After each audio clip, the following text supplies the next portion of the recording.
Hello students, today I will be discuss about the angles, line and angles, class 7th, chapter 5, line and angles. So students, related angles, pair of angles, इसके बारे में हम सीखेंगे। जैसे complementary angles क्या होता है, इसके एक एक करके बताएंगे आपको। Complementary angles, supplementary angles, adjacent angle and linear pairs of angle and vertically opposite angle. तो स्टेप बाय स्टेप एक एक करके एंगल्स के बारे में यहाँ आपको जानना है कि कॉम्प्लीमेंट्री एंगल क्या होता है, उसकी क्या प्रॉपर्टीज होती है, सप्लीमेंट्री एंगल क्या होता है, उसकी क्या प्रॉपर्टी होती है, एंड एडजेसेंट एंगल क्या होता है, उसको कैसे फाइंड आउट करते हैं, लीनियर पेयर्स एंगल क्या होते हैं, वर्टिकली अपोजिट एंगल्स क्या होते हैं। ये सभी पेयर्स में होते हैं, इसलिए इसका नेम होता है पेयर्स ऑफ एंगल। सो एक एक करके इसको सॉल्व करते हैं।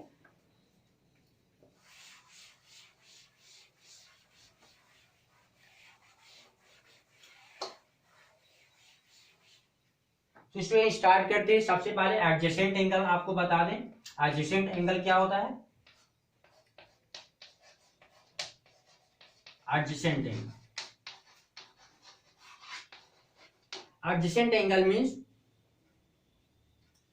As a angle that neighbour, मतलब एक दूसरे क्या होना चाहिए, पड़ोसी होना चाहिए, बिल्कुल अगल बगल होना चाहिए। तो इसको प्रूव करने के लिए तीन कंडीशंस होती हैं। तीन कंडीशंस क्या होती हैं? सबसे पहले हम एक एंगल्स बनाते हैं।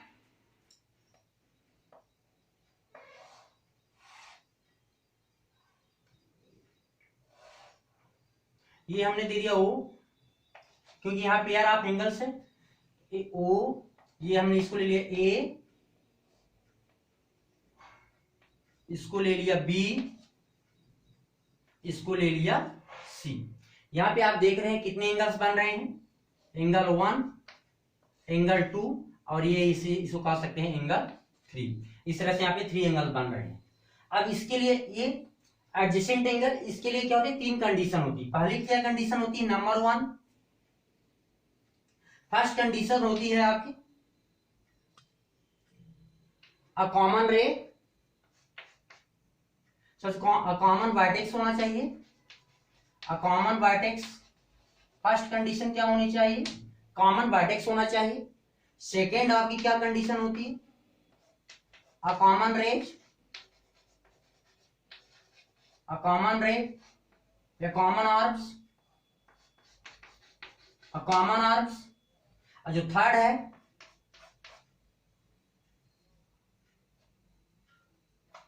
अ कॉमन आर्म्स,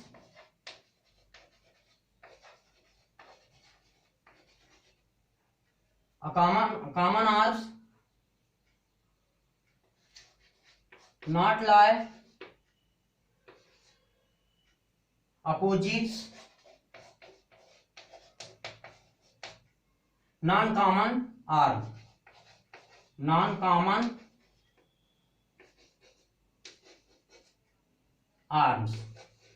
अगर ये तीनों फॉर्मेट को पूरा कर रहा है तब तो हम कहेंगे वो एडजेसेंट एंगल है। क्या होना चाहिए, कॉमन वर्टेक्स होना चाहिए।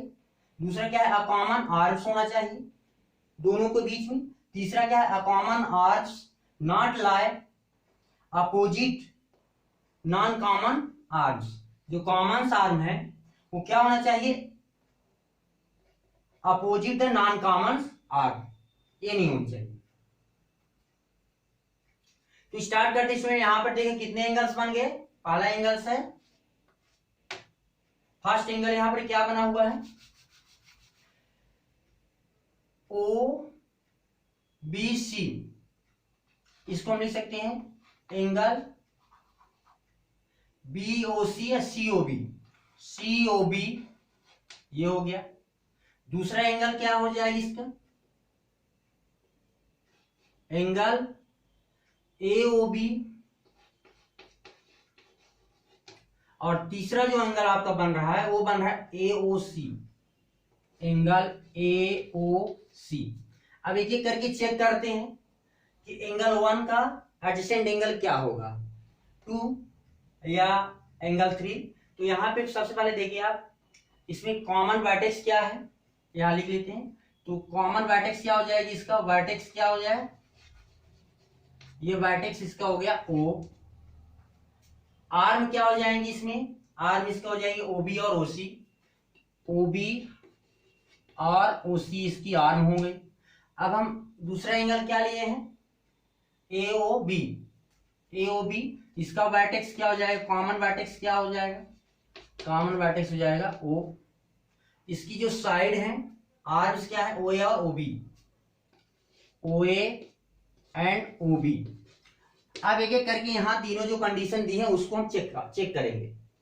सबसे पहले देखें कॉमन वर्टेक्स, दोनों एंगल में, जैसे एंगल हमने अभी ये दोनों लिया, इन दोनों में चेक करते हैं कॉमन वर्टेक्स क्या हो गया, दोनों में कॉमन वर्टेक्स क्या है वो, ये कॉमन वर्टेक्स हो गया।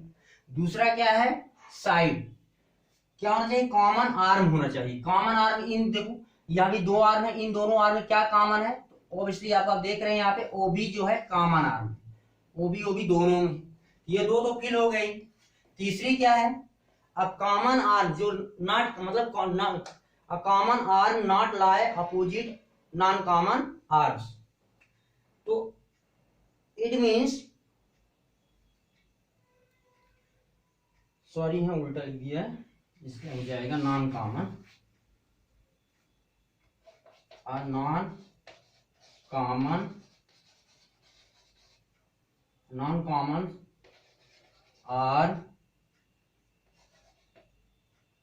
लाई अपोजिट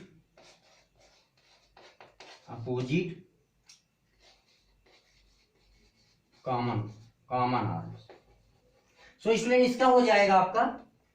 तीसरा हम चेक करेंगे नॉन कॉमन आर्म क्या हुआ, ओए और ओसी, ओए और ओसी क्या होना चाहिए, जो कॉमन आर्म्स है मतलब ओबी उसके अपोजिट होना चाहिए। अपोजिट का मतलब होना चाहिए कि वो एक ही साइड में नहीं होनी चाहिए।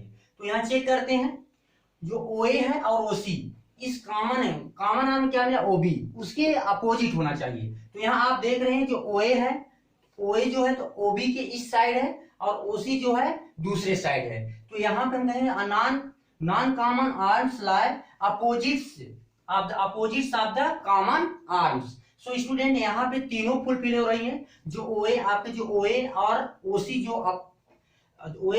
जो रेज है कॉमन आर्म्स है, वो ओबी जो कॉमन आर्म है उसके आइदर साइड, ठीक, या कि इधर है या अपोजिट साइड में है। तो ये तीनों फुलफिल हो रही है। तो हम कह सकते हैं कि angle O BOC, so therefore इसको आप लिख सकते हैं एंगल जो हमने लिया था बीओसी मतलब angle 1 BOC and angle AOB और adjacent angle to each other adjacent angle. इसलिए हम इसको फाइंड आउट क्या किए कि एंगल 1 जो है एंगल 2 क्या एडजेसेंट एंगल। सो इसको आप इस तरह से डिफाइन कर सकते हैं कि एंगल 1 और एंगल 2 क्या है। और इसको और आप लिख सकते हैं कि एंगल 1 जो है, इसको थोड़ा इरेज करते हैं,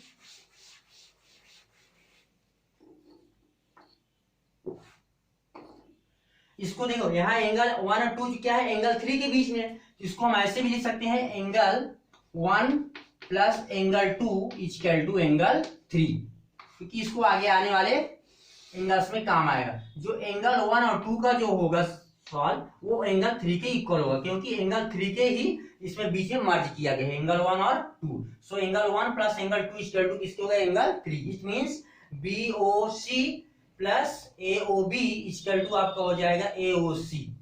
okay student, so I hope you are understand the adjacent angle. Next angle की तरफ चलते हैं।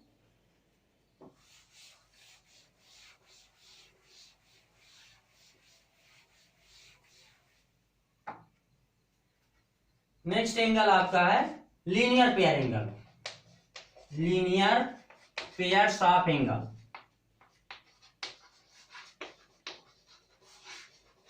लीनियर पेयर्स एंगल, सबसे पहले हम एक क्या बनाएंगे, स्ट्रेट लाइन बना। इस स्ट्रेट लाइन में कोई स्टैंडिंग लाइन ले लिया, इसका नेम दे दिया A and B, A B line लिया, और इस पे हमने एक दूसरा स्टैंडिंग लाइन ले लिया, उसका नाम दे दिया ओ सी।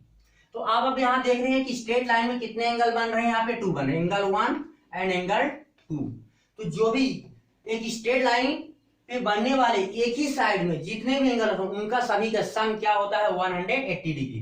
तो यहाँ पे हम लिख सकते हैं इसको angle AOC, angle AOC plus angle BOC equal to 100, क्या लिख सकते हैं इसको, AOB, एंगल AOB या BOA, AOB क्या है स्टूडेंट, ये हो गया आपका स्ट्रेट एंगल, यहां हमने ले लिया था A पॉइंट और ये आपका हो गया B पॉइंट और ये आपका सेंटर O हो गया। और यहाँ पे जो बनता है ये है होता है क्या होता है, कितने डिग्री का एंगल होता है, 180 डिग्री। ठीक है, एक स्ट्रेट लाइन में बनने वाला एंगल कितने डिग्री का होता है, 180 डिग्री। इसलिए BOA क्या हो जाएगा आपका, 180 डिग्री। इसको हम लिख सकते हैं angle 1 plus angle 2 equal to 180 degree. It means linear pair angle क्या होता है, sum of all angle equal to supplementary. 180 degree को हम क्या बोलते हैं स्टूडेंट, सप्लीमेंट्री। तो sum of all angle found by the linear pair that is one side is the supplementary. इसको आपको याद रखना है कि एक ही स्ट्रेट लाइन पे एक ही साइड में बढ़ने वाले जितने भी एंगल होते हैं सभी का सम कितना होता है, 180 डिग्री।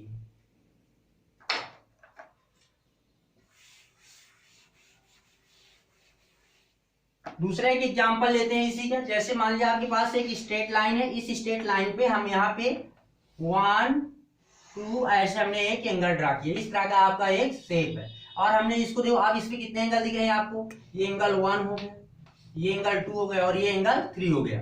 ये टोटल कितने डिग्री का होता है, ये 180 डिग्री। तो अगर हम कहें कि एक ही साइड में बनने वाले एंगल कितने हो जाएंगे, तो आप इसको लिखोगे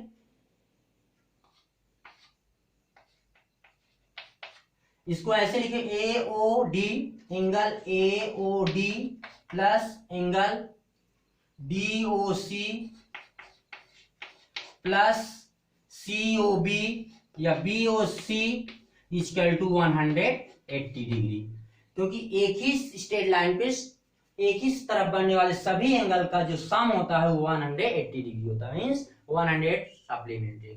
सो I hope you are understand to be linear pairs of angle. Next angle की तरफ चलते हैं।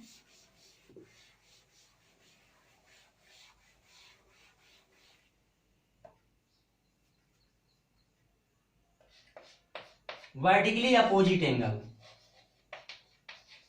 Vertically opposite angles. Vertically opposite angles means suppose that आपने दो लाइन ड्रा किया, एक का नाम दे दिया है आपने A B और दूसरी एक और लाइन खींचा जो एक दूसरे के इंटरसेक्ट कर रही है, इसका नाम दे दिया C एंड D।